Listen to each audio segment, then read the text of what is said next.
नमस्कार, मी संदीप मुठाळ, शेतकरी मित्रांनो, आजचा जो हा एरिया, आज मी आलेलो आहे परभणी जिल्ह्यातील सेलू तालुक्यातील रवळगाव या गावी. तर तुम्ही हा स्पॉट पाहू शकता मित्रांनो.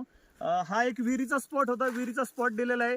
पण काही मित्रांचं मला कमेंटमध्ये विचारण्यात आलं की सर, काही ठिकाणी जिथं रुईचं झाड असते किंवा वारुळ असते तिथं पाणी निघते का?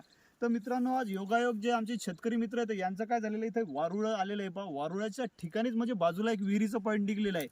तर काय होते मित्रांनो, ज्या ठिकाणी समजा वारुळ किंवा रुई आली तर त्या ठिकाणी पाणी निघण्याचे चान्सेस असतात, पण सगळ्याच ठिकाणी तिथं पाणी असतील असं संकेत नसते मित्रांनो. काही ठिकाणी तिथं 100% पाणी असू शकते, पण काही ठिकाणी तिथं पाणी नसूही शकते.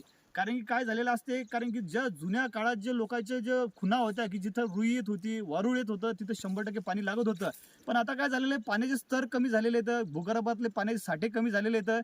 त्याच्यामुळे जिथं वारुळ आणि रुई किंवा थोडंसं आपट्याचं झाड आलं तर तिथं ते पाणी निघू शकत नाही. पण आता बी मित्रांनो 50% असं आहे की जिथं जर तुम्हाला काही झाडाच्या खुणा आल्या किंवा वारुळ आलं, काही जर रुईचं झाड आलं तर तिथं पाणी निघू शकते. त्याच्यामुळे आपण जर विहीर किंवा काही घेत असेल तर सर्व ठिकाणी वारुळ आणि रुईवर पाणी लागणार नाही, हे एक सगळ्यात महत्त्वाचा प्रश्न आहे मित्रांनो. जर काही ठिकाणी आलं, जर योगायोग आले, जिथं पाणी आलं, जिथं वारुळ आलं, जिथं रुई आली तर तिथं ते पाणी लागायची शक्यता असते. पण सगळ्या ठिकाणी तिथं पाणी किंवा वारुळ किंवा रुई आल्यावर पाणी लागणार नाही मित्रांनो, कारण की सगळ्या ठिकाणी सगळ्या भूगर्भात सारखं पाणी नसते. त्याच्यामुळे जर पाणी पाहताना काही लोक अंदाजी घेतात की बुवा आमच्याकडे वारुळ आहे, इथं रुई, आपण इथं विहीर घेऊ. पण तसं करू नका, तुम्ही पाणी चेक करून घ्या.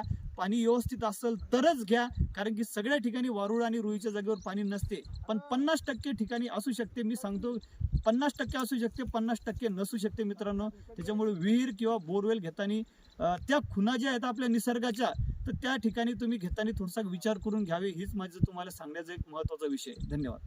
कट करा.